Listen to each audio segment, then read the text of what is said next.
Hi, my name is Thx Fox. I originally wanted to code games, but couldn't. I was following tutorials and not understanding anything. But now I came back and learned how to code in C# a little, and I learned some Unity functions. I will link the Unity tutorial down in the description, and for C# I used W3 School. I actually highly recommend it. You can go and learn a lot of languages in it. I will use Unity because it's the right difficulty for me and it's simple. And for the art software, I built an art software called a Sprite. It was originally for money, but I don't have money. I started coding a little off camera, so let's see what did I make. The first thing I made is just creating a simple box shooting bullets I modeled in from a sprite. My first problem is that bullets will never get destroyed, and of course it takes up some memory. It's little, but when much further in the game, when you shoot more and more bullets from enemies, it will take more and more memory. My first idea is to have a collider set the trigger to destroy it, but I scratched it out and go with a kill zone from the tutorial. It was a simple idea, it just ran smoothly. It's now my favorite, by the way. It ran smoothly, and I'm showing you now the code, by the way.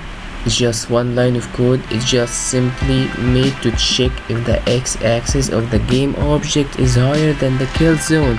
If it is, it kills it immediately, just saving me the hassle of it.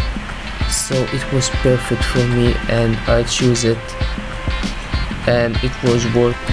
And here it is in action, and it works. Yay!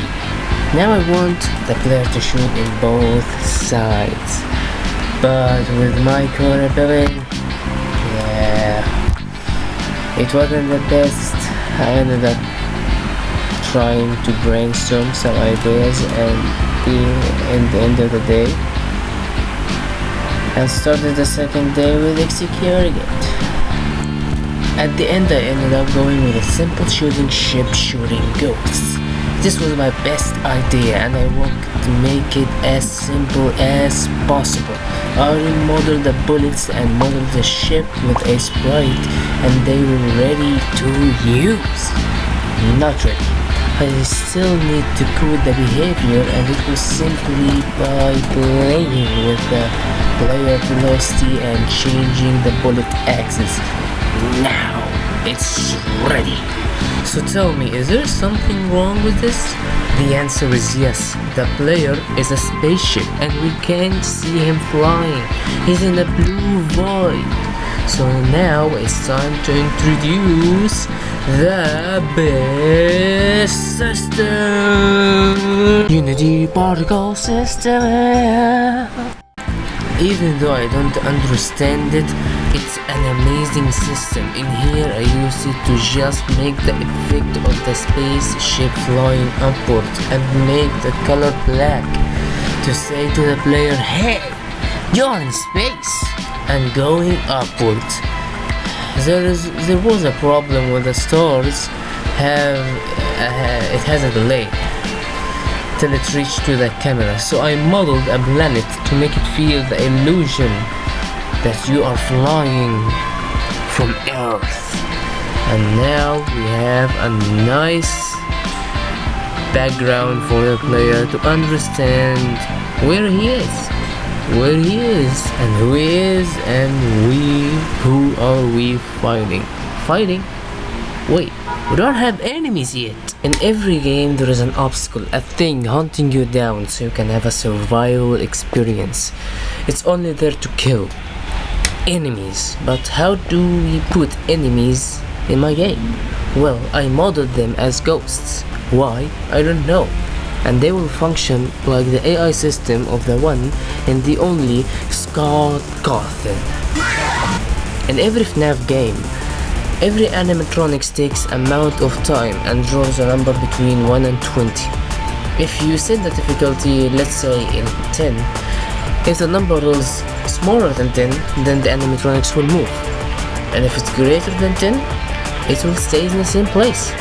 In my game, I will put a charge for every time the enemy it rolls, and it increases a charge. When the enemy has 3 charges, the enemy will shoot and reset it his charge. In our roster, we will have Rumble Please, Lightning Ghost as a shooter, and we will have Bounce Ghost as a shooter, Laser Ghost as an action, Blacksmith Ghost as a support, Healer Ghost as a support. Yes, you will not see all of them at once because all of them were separated in the art development. All of them are modeled with a sprite, but I animated or modeled them in a different time. So if you see one is missing, don't judge me up. But what everyone does in our shooter category, which shoots, we will have Lightning Ghosts who shoot 1 projectile and moves right and left. We will have also Bounce Ghosts who shoot a projectile that tricks the player, thinking that the projectile will not come back. Psych! The projectile will bounce back and go up, just to get the player attention. In our action category, which a ghost who will have more than shooting, we will have Laser Ghosts. He spawn an orb that emits laser and blocks your way. I wanted to make the laser follow him, but I couldn't. In our support class, we will have a Healer Ghost, shoots a healing wave that heals all the enemies. Blacksmith Ghost, who spawns a shield that takes 6 hits just remove and cannot be healed by the healer. But how can we kill them? Simple, we'll make a health variable and magic happen. No, it did not work. For like couple of days, not hours, it didn't work. It was updating the prefab, not the enemies. For some reason, the bullets couldn't affect the clone, it only affected the prefab. The only way to make a code for every ghost to damage itself, cause the bullet keep updating the prefab.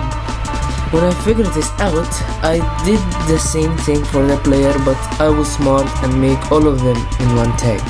And now spawning the enemies for infinity. It has the same issues. Ghosts couldn't interact with the game spawner with the code, so I make the ghost spawn when they die, spawn an invisible game object that interact with the enemy spawn collider. It took some time, but it was working good, so I didn't have anything to add on it. So yes, it was pretty good, to be honest. It was time for the UI. I was burned out, so I didn't want to continue, but I pushed through. I watched a nice tutorial, I will link it down in the description, and made a lazy main menu. At least give me some credit, because I made also a lazy UI. At least I modeled the hearts. Coding while knowing what I was doing was fun, but making the art was so much pain. It was good when burn out from coding, but I will give it somewhat good, because it was fun sometimes. I did a lot of things with the janky solutions. I know it worked for me now. I know I took a lot of things from the UI tutorial, but I hope someday I will learn. The reason I'm making this video is to get feedback and to get better in solutions from you. I did not publish the game because I think it's unfinished. If I came back and fix it, maybe I will publish it. Thanks for watching. If you like the content, please subscribe and like. If you have a feedback for me, I would the comments. Maybe in the future I would use Discord. But for now, this is goodbye.